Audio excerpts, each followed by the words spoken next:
Hey, it's Greg here with Maritime Gardening, and today I'm doing some trench composting.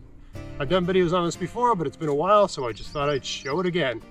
So I got a bed here where the soil level is dropped almost to the point where even though it looks like a raised bed, it's not a raised bed because the soil in this bed was practically at grade. So I dug a deep trench, you can see down here, and I started filling it with weeds and all kinds of stuff that really has no place. So just show them over there, but you can see here, these are weeds I pulled in other gardens, every kind of weed I could think of.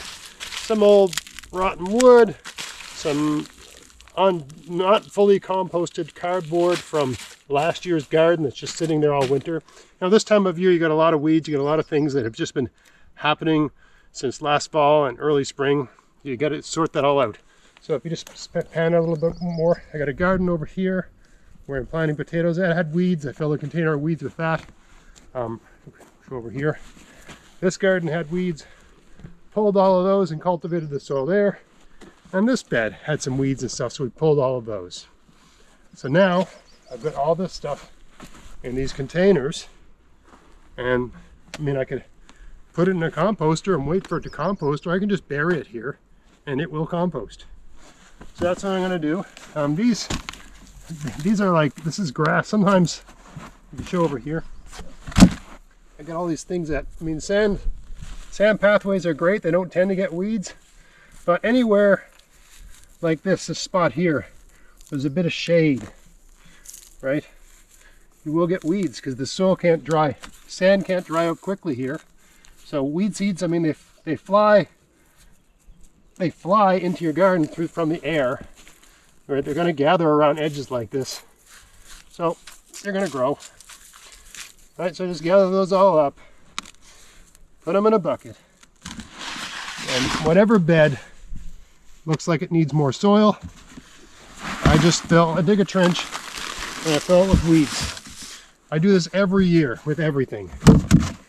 And people have asked, aren't you worried about the weeds growing and stuff? No, I'm not. That's why I'm doing it.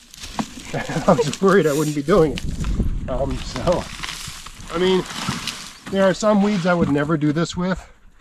Like I would not do this with Japanese knotweed. I would not do this with, gout weed. I wouldn't do this with anything that's invincible, has a really strong ability to punch through, push through and stuff.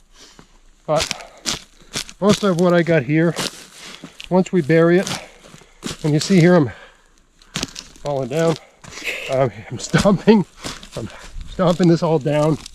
I'm giving these old weeds a curb stomp, right? Getting them down. Trying to get them packed in like that. I mean, what plant likes that? Right? So yes, I'm compressing all of this, but the weeds, they're fibrous, right? It's okay that you're pressing them down. After a few months, it'll all be loose.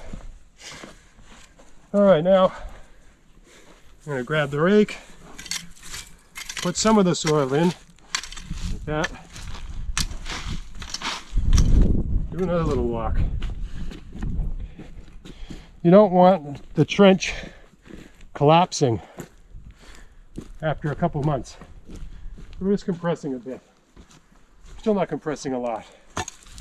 Right now, I'll put some more soil over there. Like that. I'm not going to walk on that, but maybe I'll give that a quick pound with the old rake. Like that. Now we smooth the whole thing out. And I think by doing this, the whole bed will have gained about an inch of soil.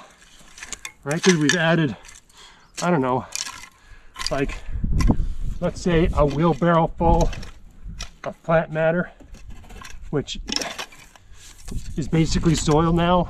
It's future soil, right? Even though it's weeds. And one of the other benefits of using the weeds in this way is that all plants excrete various kinds of sugars and things out of their roots into the soil that touch their roots. So to put that another way, the soil that is touching the roots of weeds is rich, good soil, right? That's why you pull a dandelion on your front lawn.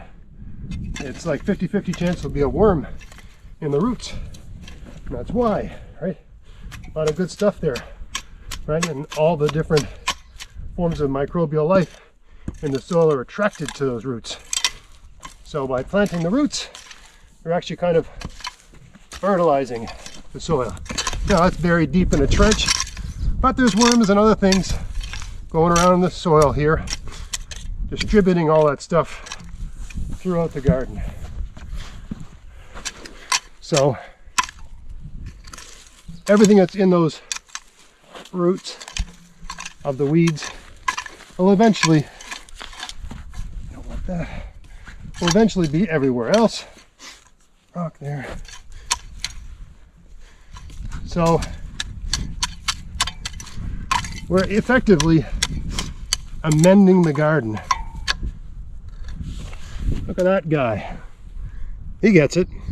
All right, so we're doing a good thing for the garden. We're avoiding having to buy soil or get it from somewhere else. We're turning weeds into soil. Maybe that should be the title of the video. And this garden's ready for planting. It's going to be a carrot garden. Just for those that don't know, the next thing you do is you go around the garden. Oh, dude, this guy's in trouble. Over there. Look at that one. Holy smokes. It's like they're all trying to escape. Yeah, go back down. Go. What's the matter with you? Go away. All right. Further evidence that this is good soil. Right? Oh, you just go around like this. The reason you do this, you're tamping it down. And yeah, you're compacting your soil a little bit, but not that much. What you're doing with the rake is what one good rain would do, right? And by doing this, when you plant your seeds, in this case carrots, the next time it rains, it's not going to mess the garden up. The soil will stay in place, right? This is good soil. You know you've got good soil if you can turn it into a snowball like that, right? So by compacting it like this a little bit, it'll just stay like this when there's rain and stuff. That's why we do that. Okay? All right, so this garden's all ready for planting. It didn't take long. We came out here today, we weeded 3 beds, and now all the weeds are gone. And they're actually working for me in this garden that needed the soil level brought up. I brought the soil up about 1 inch. I've avoided having to bring soil in from somewhere else. I've avoided having to buy soil. And I've added lots of good nutrients and stuff, and worms I suppose, and microorganisms to the soil. So I hope you found this video interesting. If you did, please like, share, subscribe. Check out my sponsor, Vessi Seeds, and my new sponsor, Sprout Box Garden. Details in the description box of all the different coupon codes and deals you can get with those. And until next time, get out there, get at it, have fun in your garden. Thanks for watching.